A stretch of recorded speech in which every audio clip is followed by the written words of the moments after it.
Hi hello నమస్తే welcome back to the channel. నేను మీ రామ్. నిన్న రామ్ చరణ్ గారి బర్త్డే సందర్భంగా రామ్ చరణ్ RC60కి సంబంధించి ఒక లుక్ అయితే వదలడం జరిగింది. Title dash Peddi. అయితే ఇది క్రికెట్ స్పోర్ట్స్ బ్యాక్డ్రాప్ నేపథ్యంలో తెరకెక్కుతున్నటువంటి చిత్రంగా కొన్ని వార్తలు వస్తున్నాయి. అయితే ఆ వదిలినటువంటి ఏదైతే ఫస్ట్ లుక్ ఉంది, ఇది కంపారిటివ్లీ పుష్ప పార్ట్ 1కి సంబంధించి ఏదైతే అల్లు అర్జున్ గారి పోస్టర్ ఉందో, సో దీనికి సిమిలర్గా ఉంది.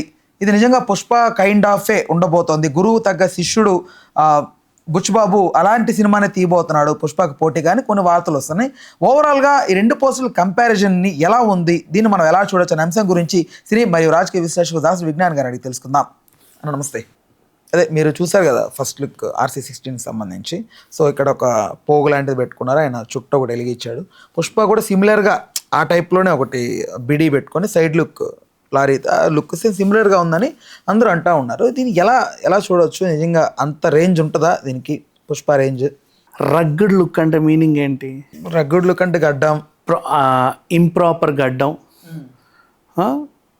And just casual maintained hair, అంతే కదా. ఆ బ్రౌనిష్ షేడ్స్, కొంచెం ఆ మాసీ లుక్, చెవు పోగు, అవి ఇష్టం, ఎవడి ఇష్టం ఉంటే పెట్టుకుంటే, లేకపోతే లేదు. చిన్న చిన్నవి అవన్నీ. కొంచెం reddish hair. Basic rugged look అంటేనే ఇంప్రాపర్లీ మెయింటైన్డ్ ఫేస్ అని, ఐదర్ హెయిర్ లేదా గడ్డం, వాట్ ఎవర్, ఏదో అట్లా ఉండాలనుకుంటారు అంతే. ఇప్పుడు టక్కర్ దొంగలో మహేష్ బాబుది ఒక లుక్కు, యష్ది ఒక లుక్కు, ఇంకెవరున్నారు మనకు చెప్పుకోవడానికి, పుష్ప ఒక లుక్కు, అర్జున్ రెడ్డి ఓ లుక్కు. తను రగ్డే, కానీ క్లాస్నెస్ ఎందుకు ఉంటుంది ఫేస్లో అంటే, because is a doctor student కాబట్టి, అంటే మెడికల్ స్టూడెంట్ కాబట్టి అట్లా. అంటే ఒక్కొక్కరు ఇప్పుడు అడవిలో ఉంటే మొత్తం మాస్ మీద బట్టలేసుకొని ఉంటారు. అవును. కొంచెం బాగా అదేంటిది రిచెస్ట్ పీపుల్ రగ్గుడ్గా ఉన్నాడంటే యానిమల్ లాగా ఉంటాడు. ఒక్కొక్కటిది ఒక్కో లుక్, ఒక్కొక్క back drop, style. Done. So ఈయన కూడా రగ్గుడ్ లుక్లో ఉన్నాడు. సో ఇప్పుడు ఈయన పుష్పతోనే ఉండాలని ఏం లేదు. యష్ని నువ్వు పక్కన పెట్టినా అలాగే ఉంటుంది, నువ్వు మహేష్ బాబుని పెట్టినా అట్లాగే ఉంటుంది, ఎవరిని పెట్టినా అలాగే ఉంటుంది. Depends on back drop. కాకపోతే పుష్పలో కూడా అలాగే ఆ జిడ్డు, ఆ అడవి పెట్టారు కాబట్టి ఆ లుక్ ఒకటి ఉంటే ఇతను అలా ఉన్నాడు అన్నారు. పెద్ద విషయం కాదు. రగ్డ్ లుక్తో ఉన్న ప్రతి ఒక్కరు అలాగే ఉంటారు. నెక్స్ట్ నెంబర్ 2, పుష్పతో ఎందుకు పెట్టారు అంటే సేమ్ పోస్టర్ అలా ఉంది ఆ లుక్తో పాటు అలా. ఇప్పుడు ఆ డైరెక్టర్ ఎవరు? బుచ్చిబాబు సనా. ఆయన గురువు ఎవరు? సుకుమార్ కదా. ఆయన దగ్గర నేర్చుకున్నాడు. ఆయనలా కాకపోతే ఇంకెలా పెట్టుకుంటాడు? దాంట్లో తప్పే ఉంది.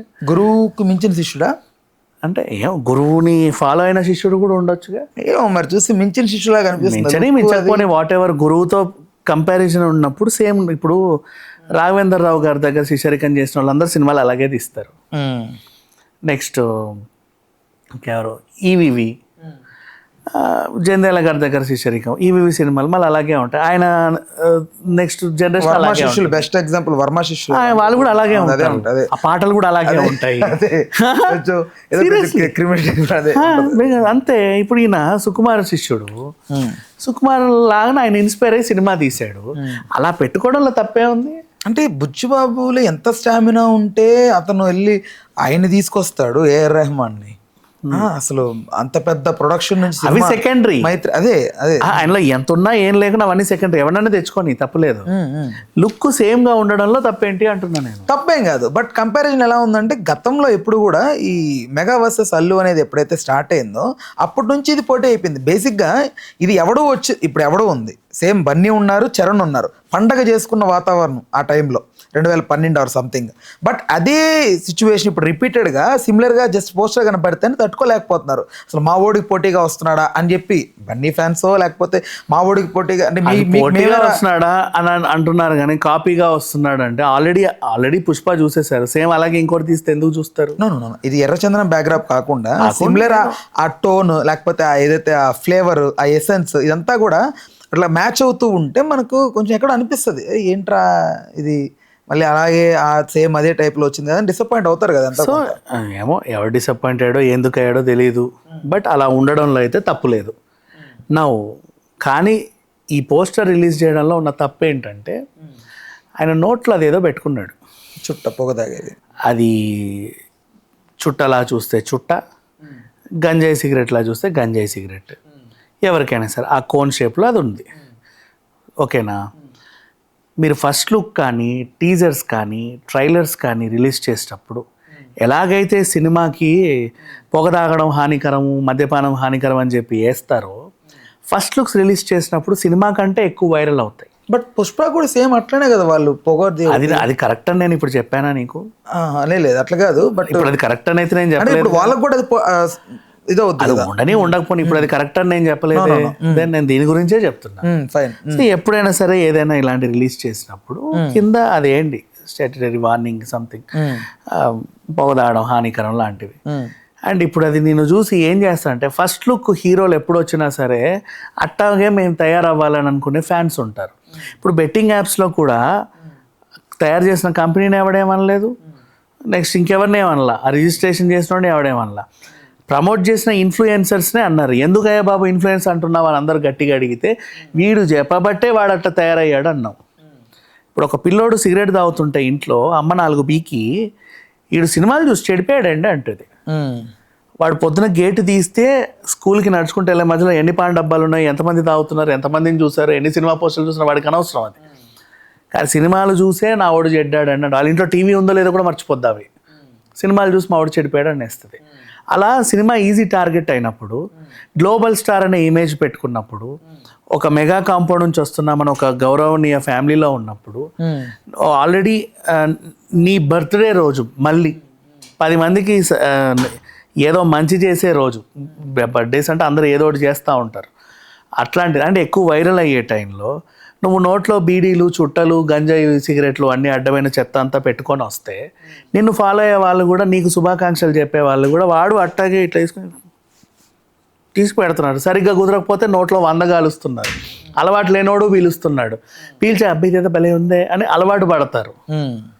సో బేసిక్గా నేను చెప్పంటే ఇట్లాంటి పోస్టర్స్ని మీరు అనవసరంగా సినిమా ఏంటి, కథ ఏంటి, దాని వెనకాల ఏముంటుంది, ఆ ఏడుపంతా మనకు అనవసరం. ఫస్ట్ ఇట్లాంటి పోస్టర్స్ని షేర్ చేయడం మానేయండి. దానివల్ల యూత్ బాగుపడుద్ది. సినిమా అంతా అదరిద్రమే ఉంటే చూడడం మానేయండి, బెటర్. నేను సెన్సార్ కూడా ఇచ్చే రిక్వెస్ట్ ఏంటంటే, బెటర్ ఇట్లాంటి పోస్టర్స్ని కూడా వాళ్ళు తయారు చేయకుండా మూవీస్ వాళ్ళకి కొంచెం గట్టిగా ఇస్తే నెక్స్ట్ ఏమి రావు. ఇంకా పుష్ప అన్నావు ఇందాక, అది ఆల్రెడీ గడిచిపోయింది కాబట్టి దాని గురించి మాట్లాడలేము.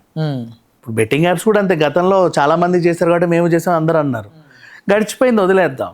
ఇప్పుడు గట్టిగా పోరాడుతున్నాం కాబట్టి నెక్స్ట్ జనరేషన్కి ఇట్లాంటి, ఇప్పుడు నిన్నగాక మొన్న సాయిధరం తేజ సినిమా వచ్చింది, దానికి పోలీసులు వార్నింగ్ ఇచ్చారు. ఏంటి ఆ సినిమా? గాంజా శంకర్. ఆ టైటిల్ తీసేయండి అన్నారు. సంపత్ రాంది నో, ఆ టైటిల్ తీసేసి అసలు సినిమాకి అర్థమే ఉండదు, అవసరమైతే సినిమా నన్ను ఆపేస్తాం కానీ నేను టైటిల్ తీనన్నాడు. సరే పోనీ, ఆగిపోయింది కాబట్టి సంతోషం. నెక్స్ట్ మళ్ళీ వీళ్ళ మెగా హీరోనే మట్కా అన్నాడు మొన్న, దేవుడి దేవల్ల హిట్ అవ్వాల. మేము చాలామందికి చెప్పాము, యూత్ దయచేసి చూడకండి పిల్లలు చెడిపోతారని. మట్కా సినిమా అది జూదం లాంటిదే. జూదంలో చాలా ఉంటాయి, బెట్టింగు, క్యాజినో, రమ్మి, గిమ్మి, జిమ్మి, ఇదోటి ఆదరిద్రమే ఇది కూడా. సో ఈ మెగా హీరోలందరూ కూడా ఎందుకు వీటినే ఎక్కువ దృష్టి పెట్టి జనాల్ని అంటే నాశనం చేయడానికే సినిమాలు తీస్తున్నారా అన్నట్టు ఉంది. సో నాకు ఈ పోస్టర్ చూసాక అనిపించింది ఏంటంటే, ఇన్ కేస్ ఒకవేళ సినిమా అంతా ఇట్లాగే ఈ సెగలు, పొగలు, గంజాయిలు ఉంటే బెటర్, సినిమా కొంచెం దూరంగా ఉంటే. Beware of that film. Right, okay అన్న, thanks for the time, thanks for information. Hello, Telugu రాజ్యం ఛానల్ చూస్తున్నారా? సామాజిక, రాజకీయ, జీవన చిత్రణే తెలుగు రాజ్యం. అతిశయోక్తులు, అసత్యాలు ఉండవు. రాజకీయ కోణం కాదు, ప్రజా కోణమే కొలబద్ద. తెలుగు రాజ్యం వీక్షణ మీ ఉత్తమ అభిరుచికి నిదర్శనం.